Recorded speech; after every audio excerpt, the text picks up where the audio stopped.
அவங்க 2ஓ 3ஓ அமல்படுத்த முடியாதவர்கள் சிறப்பாக 2 மொழிக் கொள்கையை, இரட்டை மொழிக் கொள்கையை இங்கே அமல்படுத்தின பிறகு நீங்கள் மாறணும்னு சொன்னால் இது என்ன? இது யாராவது அறிவு இருக்கிறவங்க பின்பற்றுவாங்களா?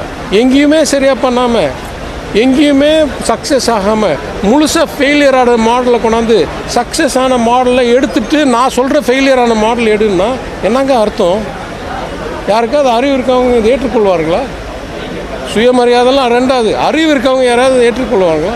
ஒரு இடத்துல கூட மும்மொழி கொள்கையை வெற்றிகரமாக நிறைவேற்ற முடியாதவர்கள் ஏன் எங்களை கெடுக்கணும் என்றதுக்காகவே சிறப்பாக நடைபெற்று கொண்டிருக்கிறதை மாற்றுன்றாங்கன்னு நான் கேட்குறேன்.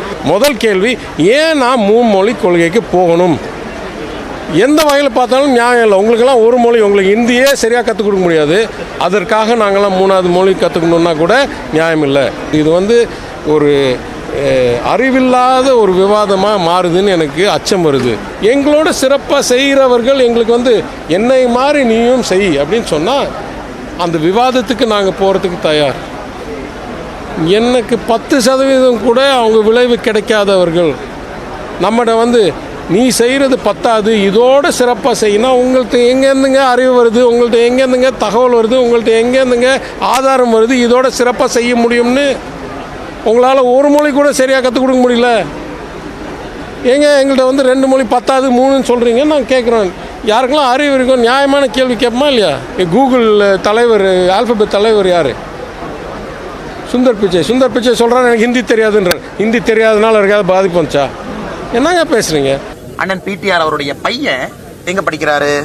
சொல்லணுமே அண்ணே.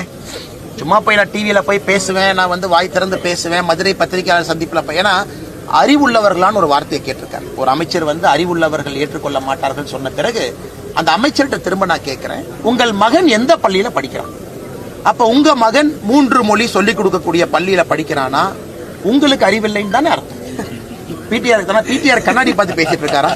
விமான நிலையத்தில் இறங்கணுன்னே ஒரு கண்ணாடி எடுத்து கண்ணாடி பார்த்து பத்திரிகையாளர். ஆனா தமிழ்நாடை பொறுத்தவரை எல்லா அமைச்சர்களுடைய குழந்தைகள், பேர குழந்தைகள் எல்லோருமே 3 மொழியில தான் படிக்கிறாங்க.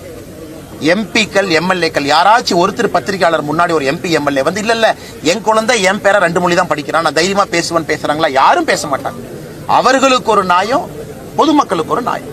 அதனால்தான் நம்முடைய மும்மொழி கொள்கையை நாம் சொல்வது சமக்கல்விங்கிற வார்த்தையை பயன்படுத்துறோம். எல்லோருக்குமான உரிமை என்று சொல்லுகின்றோம்.